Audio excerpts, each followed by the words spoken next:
He helped everyone, took out the trash for the old woman across the street, sharpened knives for the butcher without being asked, fixed the church fence twice after no one else showed up. People called him Mr. Lee. No one knew his first name. He never offered it. He smiled at the loudest kids, watched the street from a folding chair on his porch, said good morning, nodded a lot, always wore the same gray jacket, even in July. And when something needed fixing, he fixed it, quietly, effortlessly, like he was born to make broken things whole again. But that morning felt off. A black car rolled into the neighborhood. Not fancy, not loud, just wrong. The kind of wrong you feel before you see it. Slow, tinted, too clean for the street it rolled over. Mr. Lee looked up from his broom, kept sweeping. But his eyes didn't blink for 8 whole seconds. 3 men stepped out, tall, well-dressed, wrong kind of quiet. They didn't look lost. They looked like they were searching for something or someone. Down the street, a teenager named Brandon was setting up his skateboard ramp, the kind of kid who never respected much, except Mr. Lee. One of the men pointed at him, started walking. Mr. Lee dropped his broom, didn't rush, didn't call out, just walked the same direction with no wasted movement. The man reached Brandon first, said something low. Brandon shook his head. Then the man grabbed his arm. Brandon flinched, tried to pull away. The man squeezed tighter. That's when Mr. Lee spoke. 3 words, sharp, calm, final. Let him go. The man turned, laughed. Mind your business, old man. Mr. Lee took one more step. That is my business. The man released Brandon, but not out of respect. He took 2 steps toward Mr. Lee instead. I don't think you understand who you're talking to. Mr. Lee didn't move, didn't blink. I understand pressure points, he said, and that your right hand is slower than your left. The man raised an eyebrow. Is that supposed to scare me? Mr. Lee shrugged. No, just means I'll dislocate the left first. The man laughed, harder than necessary, then swung. Mr. Lee dodged, didn't block, didn't flinch. He just moved, like water changing direction. 1 step forward, palm to wrist, twist. The man screamed. His elbow bent the wrong way, body dropped. Mr. Lee held the pressure a moment longer, then let go. The man collapsed to the pavement. Brandon stared, frozen. The other 2 men were already running back to the car. Mr. Lee looked at Brandon. Go home. Tell your parents they have until tonight to check their locks. Brandon nodded, disappeared. Mr. Lee turned to the man on the ground. Next time, he said softly, don't come first. Then walked back to his porch, picked up the broom, and kept sweeping. No one in the neighborhood said a word, but word traveled, faster than sound. By sunset, 3 cars had been spotted circling the block. Different plates, same tinted windows. That night, Mr. Lee didn't sit on his porch. He was in the basement, lights off, moving boxes that hadn't been touched in years. He opened one. Inside, a pair of boots, a cloth-wrapped blade, and an ID tag from 1987. Edges rusted, photo worn. He pulled out a folded map. Marked in red ink were every alley, manhole, rooftop, and blind spot within 5 blocks. He unfolded a second sheet. Photos, old ones. Faces circled, most crossed out. One was not. He stared at it, then closed the box. The next morning, the church doors were broken. Someone had smashed them in. The donation box was gone. Walls tagged, trash burned out front. Neighbors gathered, whispers floated. Who would do this? Why here? Should we call the police? Mr. Lee said nothing. He walked to the doorway, picked up a broken hinge, held it in his palm like it meant something more. He looked at the graffiti. Not random. Symbols, markings, territorial. This wasn't petty. This was claiming. He turned to Mrs. Kim, who ran the bakery. Keep the lights off tonight. She frowned. You know something? Mr. Lee didn't answer. Just said, stay inside. That afternoon, he walked the block. One by one, the shopkeepers nodded to him. They didn't know what was happening, but they knew enough to follow when he gave quiet orders. Locks checked, windows covered, back doors barred. By sundown, the block was silent, except for one building, the old pharmacy on 12th, vacant for years. Lights were on. Mr. Lee stood across the street, watched three men walk in. Didn't recognize their faces, but he knew their posture. Heavy shoulders, feet angled for sudden movement. Eyes scanning, not looking. The way soldiers move when they've forgotten how to pretend they aren't. He walked back to his porch, sat, folded hands in his lap, waited. Night came fast. The kind of night that presses in from all sides. Thick, heavy, full of unsaid things. Mr. Lee sat on his porch as the sun disappeared, not moving, not blinking, just watching. He could feel it in the air, like old instincts scratching at his spine. The pharmacy was lit up like a trap, and whoever was inside wasn't just passing through. At 9:12 p.m., a door slammed down the block. Not loud, controlled, followed by laughter that didn't match the street. Two figures walked past the bakery. One carried a pipe. The other, a crowbar. They didn't knock. They didn't need to. They kicked in the back door. Smoke followed. A curtain caught fire. Mrs. Kim screamed inside.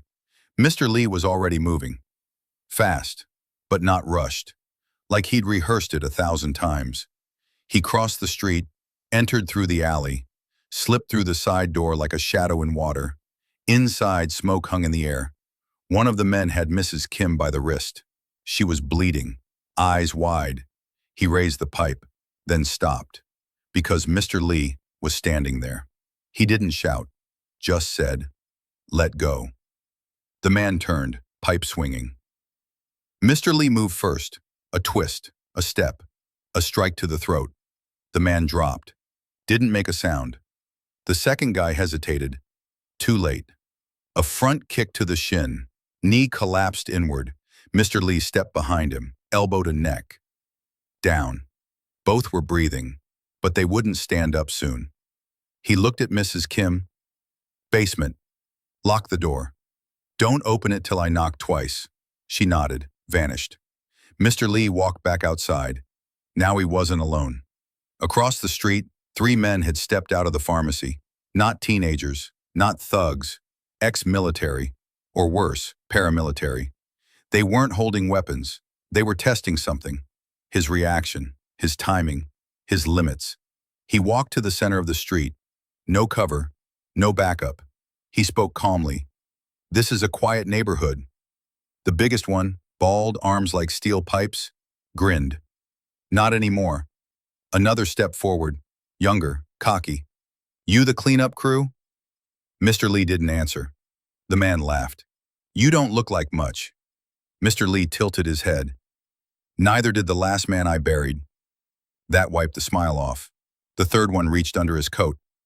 Mr. Lee's hand was already inside his jacket, but not for a gun, for a pen. He clicked it once, infrared sensor activated. A beam swept across the pharmacy windows. A coded pulse sent to a receiver hidden 3 blocks away. The three men didn't see the movement, didn't know what had just been triggered, but they noticed something. The streetlights flickered for just 1 second, then came back on. The younger one stepped forward, cracking his knuckles. "One of those old school types, huh? Think you can fight off all of us?" Mr. Lee didn't blink. "I don't need to." Right then, from 2 rooftops across the street, red dots appeared on each of their chests. Laser sights. No warning, no countdown, no sound, just targeting. The 3 froze. Mr. Lee stepped forward, spoke low.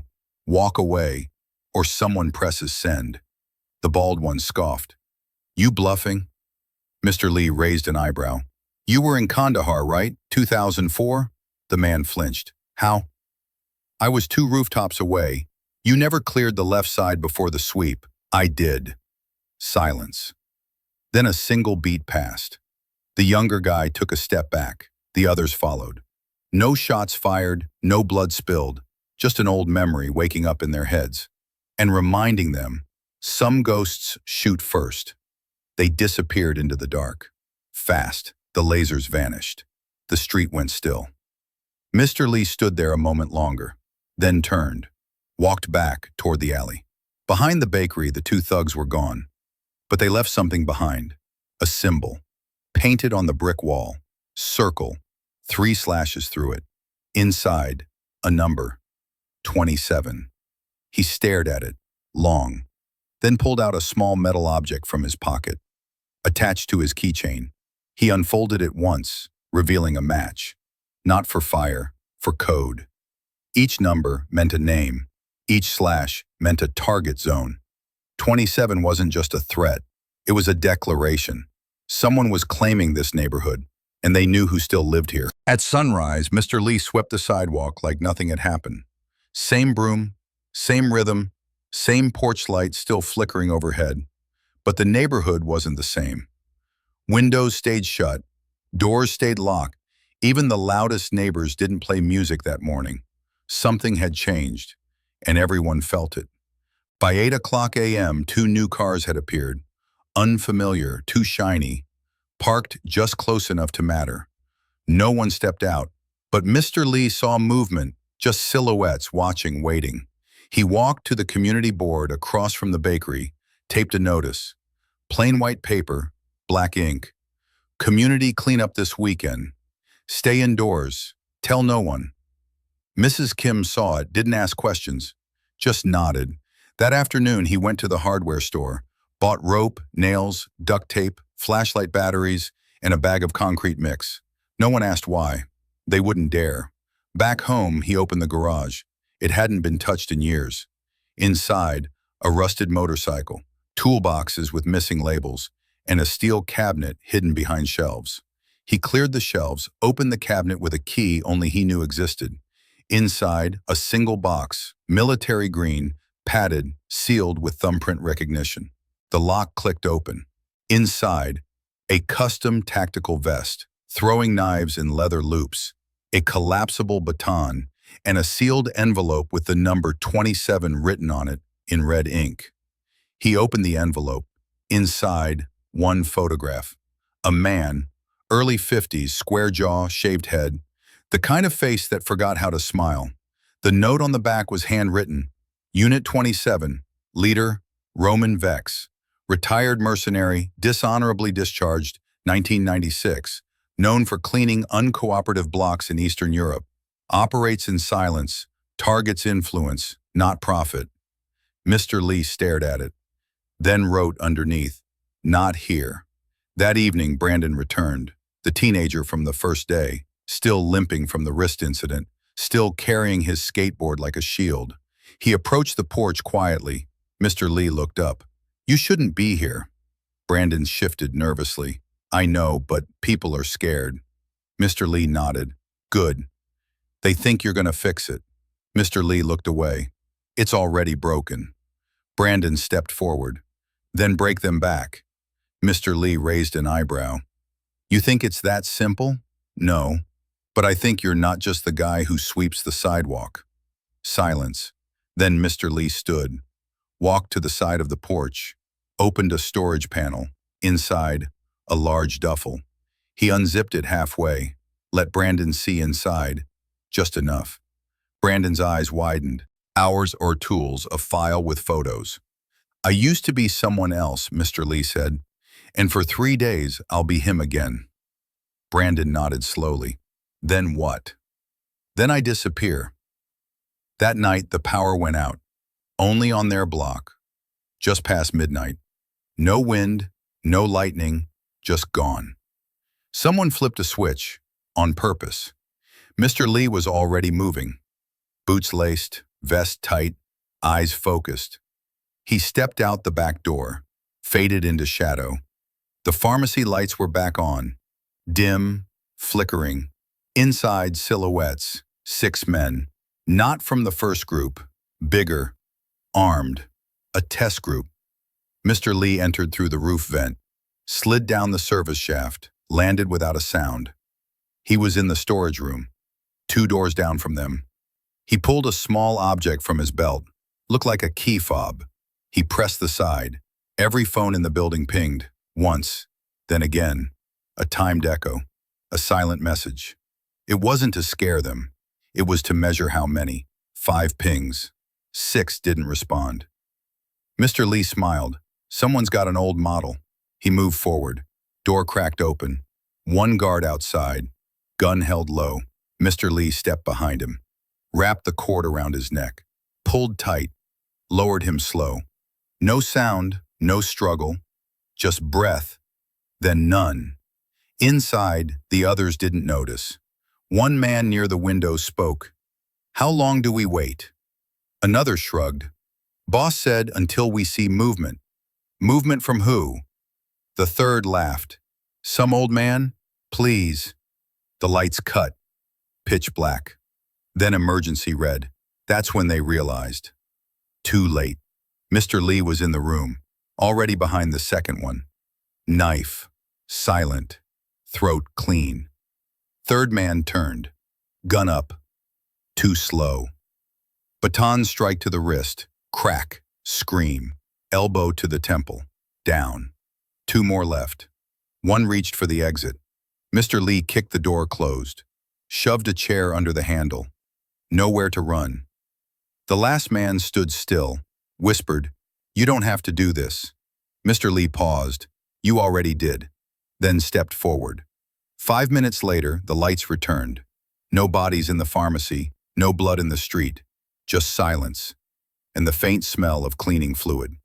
Mr. Lee walked home. No one saw him.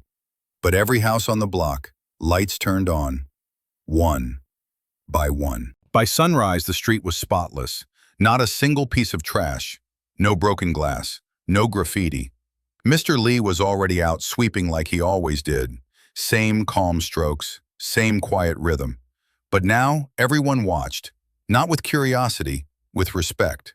Not fear, not awe. Just silence, the kind that comes after a storm. Across the street, Mrs. Kim placed a fresh loaf of bread on a plate, set it beside the gate, didn't knock, just left it there and walked away. By 10 a.m., the pharmacy was closed again. The lights wouldn't come back on. No one spoke about what happened, because no one really knew. Only that whatever had been planned was over, and that it had ended before anyone else got hurt. At noon, Mr. Lee went to the backyard. He placed the vest, the knives, the tools back in the duffel, tied it shut, then dug. 3 feet down, under an old fig tree, he buried the bag, covered it, pressed the soil with his boots, and didn't look back. That night, someone knocked on the door, not loudly, just once. A rhythm. He opened it. Brandon stood there, this time without his skateboard. He looked different, like someone who'd seen too much, too fast. "Is it done?" Mr. Lee nodded, "For now." Brandon hesitated. "So, now you disappear?" Mr. Lee looked at him, long and steady. "I was never here." Brandon shifted. "You know, people are going to ask what happened. Let them. And if someone else comes?" Mr. Lee stepped out, closed the door behind him. Then they'll know better than to stay. The two walked down the block, past shuttered windows, past quiet houses. Then Brandon stopped. "You ever going to tell me who you were?" Mr. Lee smiled just a little. "Doesn't matter. To me it does." He paused, then spoke. "I was a translator." Brandon blinked. "That's it? Sometimes silence needs a voice. I used to give it one." Brandon laughed once. "You're full of riddles, old man." Mr. Lee nodded. "And you're too young to solve them." They reached the end of the street. Brandon turned back toward home. Mr. Lee kept walking. No bag, no weapons, just his jacket and steady steps. At the corner, a woman sat at a bus stop bench. Young, holding a duffel bag, looked lost. Mr. Lee sat beside her. They didn't speak for a while. Then she asked, "You ever get tired of pretending?" He looked at her. "You ever get tired of running?" She looked down. "It's not safe where I'm going. It wasn't safe where I was." Pause. "Why'd you leave?" Mr. Lee exhaled slowly. "Because staying would mean explaining." "Explaining what?" He stared straight ahead. "That I became what they needed and forgot what I used to be." She didn't reply. The bus arrived. She boarded. He didn't. He walked again, down empty roads, through quiet streets, places that didn't know his name. That's how he liked it. Back in the neighborhood, a rumor spread about how someone had tried to take over the block, how it stopped before it started. and how an old man who never raised his voice had raised hell instead. No one had proof, just stories, whispers, glances toward the house with the old porch. One morning, the house was empty. Curtains drawn, mailbox empty. No note, just the same old broom leaned gently against the wall. Brandon came by once, picked up the broom, took it with him, started sweeping his own sidewalk every morning. Didn't talk much, didn't make noise. But when trouble came back to town, people looked at him differently. Not with fear, with trust. Because sometimes the man next door isn't just a neighbor. He's a reminder that someone is always watching. Quietly, patiently. And when the wrong line gets crossed, he doesn't yell. He moves.